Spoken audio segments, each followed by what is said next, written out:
마시게 하니라. 새사광은 그 후에 마시리라. 아멘. 예전에 카톨릭에서 이런 운동을 했었습니다. 차나 이제 집 앞에 뭘 붙여놨냐면 내 탓이요라는 것을 붙였습니다. 뭐 요즘이 아닌데 좀 오래전이죠. 딱 차에마다 내 탓이요, 내 탓이요 이것을 이제 붙여놨던 것 같아요. 참 뭐 그게 어떤 의미로 되었는지 모르겠지만 아마 제 생각에는 먼저 자기의 죄를 돌아보는 관점. 사실 그 말이 굉장히 잘 맞는 것 같습니다. 성경적인 것 같아요. 왜냐하면 하나님 우리를 어떻게 보내셨습니까? 하나님 우리를 창조하실 때의 목적은 창세기 1장 28절에 보면 하나님이 그들에게 복을 주시며 하나님이 그들에게 이르시되 생육하고 번성하여 땅에 충만하라. 땅을 정복하라. 바다의 물고기와 하늘의 새와 땅에 움직이는 모든 생물을 다스리라 하시니라. 하나님이 우리에게 인간에게 주신 것은 이 땅을 잘 다스리는 것입니다. 결국 그러면 문제는 무엇입니까? 어느 공동체든지 간에 그 공동체의 가장 큰 문제는 거의 인도자, 지도자에 맞춰져 있다는 것을 아마 여러분 아시게 될 거예요.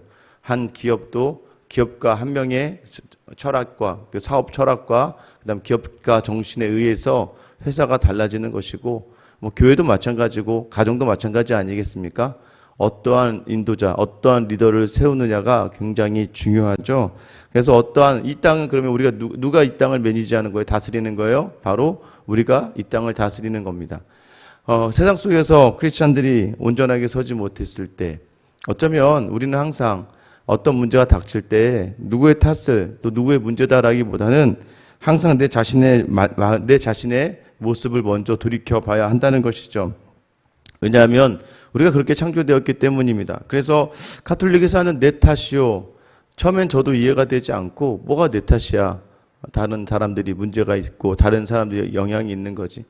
최근 들어서 이제 여러 가지 뉴스를 접하고 또 이제 범죄를 저지르는 사람들의 이야기를 보면서 근데 그 사람들도 가만히 보면 전부 다 그 사람들의 문제가 아니라 어렸을 적에 또는 뭐 자라면서 어떤 아픔과 곤란과 공경에 처하게 된다는 것이죠.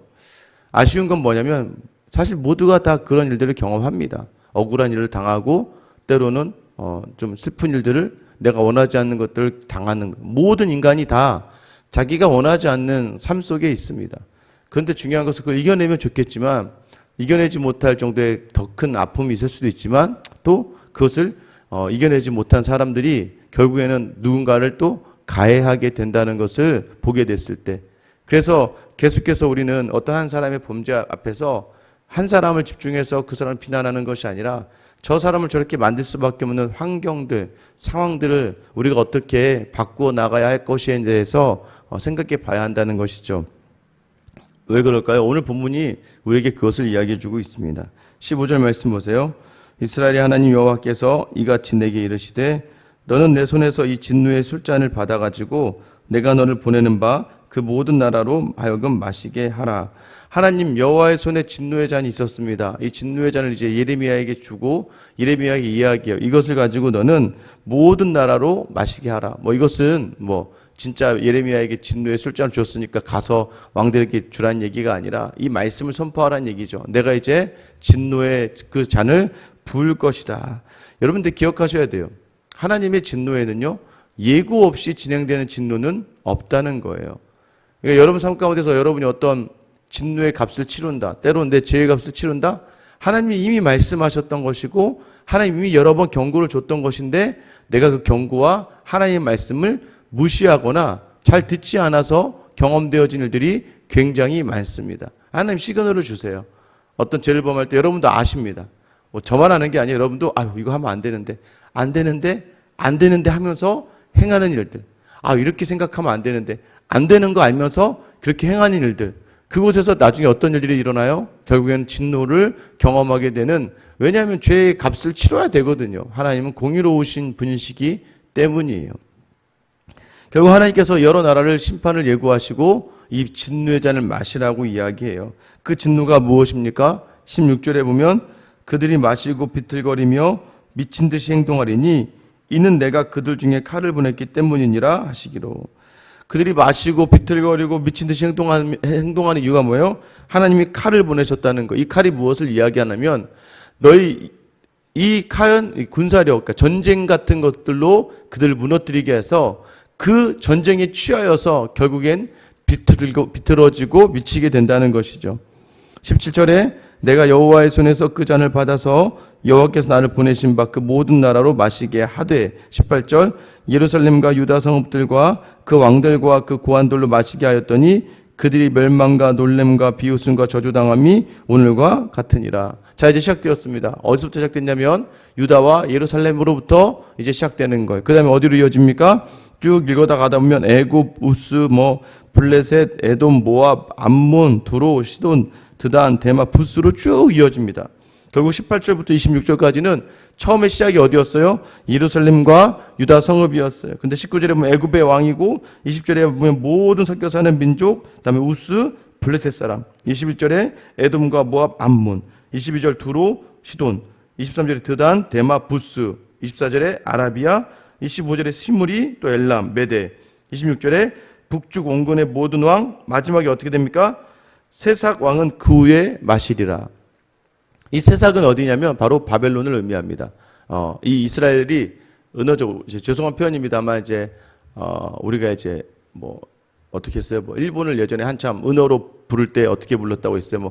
쪽발이 이런 이야기 하잖아요. 그러니까 이런 은어적으로 자기들만 들을 수 있고 알 수 있는 것들로 이야기하는 것처럼 이 유다 사람들이 바벨론을 세삭이라고 불렀습니다. 그렇게 이제 불렀던 하나의 표현이었어요. 결국 뭐예요? 바벨론까지도 마지막에 이제 이 진노의 잔을 먹게 될 것이다. 이거 이전부터 말씀하셨잖아요. 바벨론을 들어 이스라엘, 유다를 치지만 그러나 바벨론을 하나님이 영원히 폐허가 되게 하실 것이다. 여러분 결국엔 무엇입니까? 모두가 다 칼에 의해서 무너진다는 거예요. 유다와 예루살렘이 칼에 의해서 무너지고 순서대로 다 무너지게 된다는 거예요. 여러분 이 멸망과 이 진멸과 이 진노의 잔이 어디서부터 시작되었어요? 유다와 예루살렘. 무엇 때문에 시작했어요? 유다와 예루살렘의 죄로 말미암아 시작되었다는 것을 우리가 알 수 있죠. 그래서 오늘 처음 초두에 말씀드렸던 것처럼 다 우리 탓입니다. 우리가 믿음이 있다면 이 땅에 일어나는 모든 문제를 다 우리의 문제로 여기요. 그래서 우리가 기도를 해야 되는 거예요. 그래서 기도하는 거예요. 나만을 위해서 기도하는 것이 아니라 우리가 함께하는 가정을 위해서 기도하고 교회에 문제가 있으면 교회는 누구 탓이에요? 여러분 가정에 문제가 있으면 가정 불화의 문제가 누구 탓입니까? 가정에 속한 사람들 간의 문제이겠죠.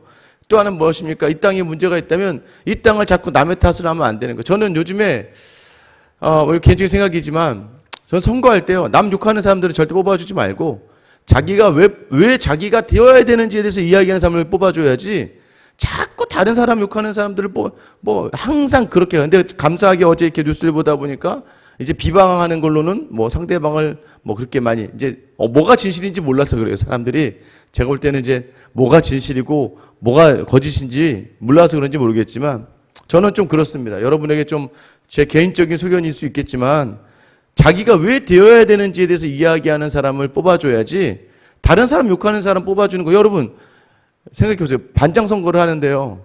갑자기 반장으로 나온 아이가 있어요.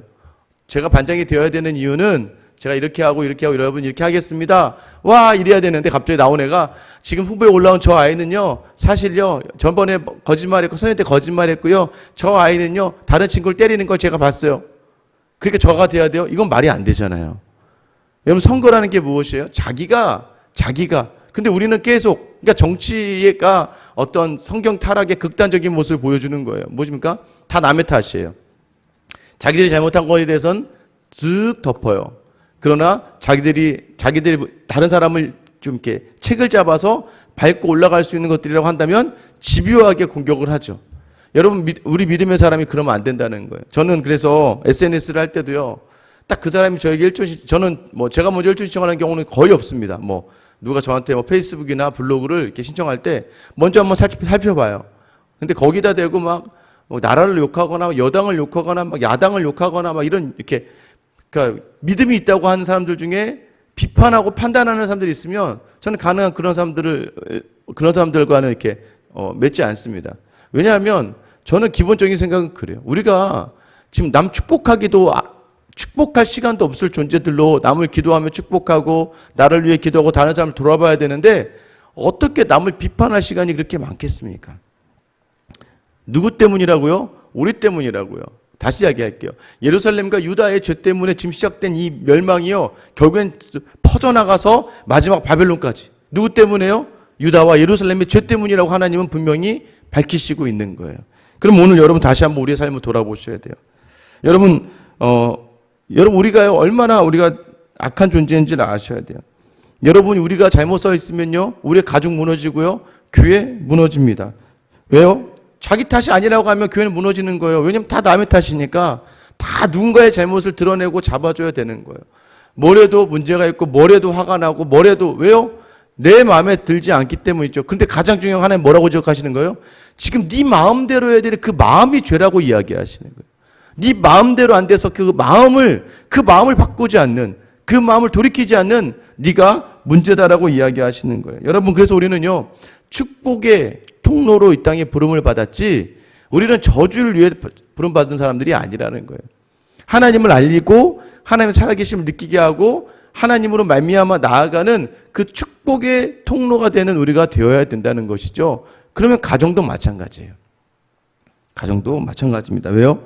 여러분, 믿음의 자리는요, 저주를 축복으로 바꾸는 능력이 있습니다. 믿으십니까? 믿음은요, 저주가 될 만한 자리를 축복으로 바꿔요. 왜 저주가 되겠습니까? 아우, 저 남편, 아우, 내 저런 남편이랑 어떻게 살아? 아우, 나 너무 힘들어. 저주가 될 수 있는 그 자리가 믿음으로, 하나님, 내가 이 남편을 더 잘 섬기게 해주세요. 내가 이 남편을 더욱더 돌아보게 해주세요. 자녀들 볼 때마다 저주가 될 수 있어요. 아니, 왜 이놈의 자식들은 이렇게 태어나가지고는, 남의 자식들은 잘하는데 왜 이놈들이 이렇게 되는 거야? 저주가 될 수 있는 자리가요, 내가 믿음으로 기도하면서 하나님, 그래도 그 아이를 바라보면서 감사를 찾고 이 아이를 내게 맡겨주신 하나님 감사합니다. 교회 섬김의 자리도 마찬가지죠. 왜 나만 이거 하는 것 같고, 왜 저 사람들 저렇게 노는 것 같고, 왜 저 사람 저러는 거야? 라고 남의 탓만 하는 게 아니라, 하나님 이렇게 섬길 수 있는 시간을 주시고, 여유를 주시고, 마음을 주셔서 감사합니다. 이 자리에서 제가 하나님 때문에 하는 거예요. 라고 하나님에게 돌릴 수 있는 믿음이 있으면 그 자리가 축복의 자리가 되는 것이죠. 여러분, 한번 시험해 보세요. 여러분 집에서요, 이것도 내가 해야 돼? 이렇게 하니까 가족 구성원에게 분노하는 거예요. 화를 내는 거예요. 난 또 언제까지 난 이렇게 내가 해야 돼? 그 자리에서 무너지게 되는 것이죠. 하나님 우리에게 원하시는 건 뭐예요? 하나님 마음 담아서 그 자리를 바라보길 원하시는. 그럼 내가 할 수 있지. 왜요? 예수님이 우리를 위해 십자가를 지신 그 마지막 죽음까지도 감당하신 분이니까. 교회에서도 마찬가지예요. 내가 할 수 있지. 코로나가 이렇게 됐어요. 누구 탓이냐 또 시작했어요. 야, 사회적 거리두기 4단계가 이제 시작됐어요. 이제 다음 주도 저희는 새벽 기도나 수요 기도는 전혀 영향을 받지 않을 것 같고, 주일은 이제 다만 이제 월요일 날 아마 지금 교단에서 지금 정부랑 이야기를 해서 월요일 날 이제 예배 최소 인원에 대한 이야기가 나올 것 같아요. 비대면을 원칙으로 하고, 하지만 이 예배를 준비하기 위한 최소 인원으로 해서 이제 어느 선까지는 문제 없이 이렇게 봐줄 수 있는지에 대한 이야기가 나올 것 같은데요. 그러면 어떻게 돼? 우리는 또 시작합니다. 정부 탓이네, 야당 탓이네, 여당 탓이네, 저기 학교 저거, 선생님들 저렇게 안 했네, 저기 술집 왜 저러네, 교회가 저러네. 다, 그다음에 사람들 왜 저러는지 모르겠어. 물론 저도 그런 얘기는 한 경우도 있어요. 길거리 가다 보면, 어제도요, 그렇게 발표가 돼도요, 어제 이렇게 산책을 하다 오다 보는데요, 다 길거리에 어떻게 마지막이라고 4명씩 다 많죠 앉혀서 막 길거리에서 술 먹고 그러니까 오픈된 공간에서 그렇게 지금 최대 위기다, 인원이 최대다 하는데도요, 사람들은요, 자기의 문제는 돌아보지 않아요. 다 남의 문제예요. 누가 이렇게 만들어 놓은 거야? 도대체 누가 이렇게 지키지 않는 거야? 여러분도 그러지 않습니까? 지금도 여러분 안에 뭐가 자꾸 내 마음대로 되지 않고 제어당할 때 분노하지 않아요? 왜 이게 나한테 이렇게 해야 돼? 저도 처음엔 잠깐, 잡지 4단계가 된다니까 이제 아이들이 다음 주도 집에 있어야 되잖아요. 애들 3명이 다 집에 있고, 어린이집은 이제 간신히 가긴 하겠지만, 그럼 난리가 납니다. 애들 점심 챙겨야 되죠. 아침부터 일어나서 수업 들어가는 거 챙겨주고 나와야 되죠. 그러면, 저도 이건 또 왜 이러는 거야. 벌써 조기방학이 돼버려서, 조기방학이. 한 2주 먼저 방학이 되어버리는 바람에, 방학 때도 안 온다고 벌써 이제 통교문도 왔더라고요. 그냥 방학 이대로 쭉 가서 8월달 말까지 방학이라고 얘기하는데, 순간 당황을 했죠. 그런데 어떻게 해요? 그럼 이 시간 또 어떻게 합니까? 내가 뭐가 문제인지 돌아보고, 혹여나 내가 조심해야 될 것도 살펴보고, 그 자리를 저주의 자리가 되는 게, 왜 그래? 하면서 저주의 자리를 자꾸 만들지 마시고, 그러면 다른 사람도 그 저주를 따라가게 된다니까요. 여러분의 자리를 축복으로 만들 수 있는 능력이 바로 믿음이라는 거예요. 오늘 내가 해야 될 일들을 하면서 또 하나님 내가 굳이 안 해도 될 일을 내가 하면서 믿음으로 하면서 그 자리에 복 주시는 하나님을 기대하시고 여러분의 섬김의 그 자리에서 저도 그렇게 생각해요. 어제도 뭐 문화센터도 그렇고 다 이제 스톱이잖아요. 다 연락해서 이제 다 안 한다. 뭔가 좀 큐티 학교도 이제 다 줌으로 바뀌어야 되고 그러다 보니까 조금 생각보다 제 생각과 다를 때 그런데 뭐예요? 근데 그 상황 속에서 다시 한번 주어진 상황에서 또 하나님을 신뢰하며 또 먼저 제 마음으로 드리고 섬기는 자리에서 다시 저주가 축복으로 되는 자리. 내가 축복이 되면 주변이 축복이 되는 거예요. 근데 내가 먼저 분노를 품고 악을 품으면 이것이 하나님이 그 값을 치러주시면서 옆에 있는 모든 사람들에게 그 저주가 흘러가게 되는 거예요. 오늘 여러분이 부디 축복의 통로임을 기억하며 살아내는 오늘 하루 또 내일 예배가 될 수 있기를 예수님의 이름으로 축원합니다.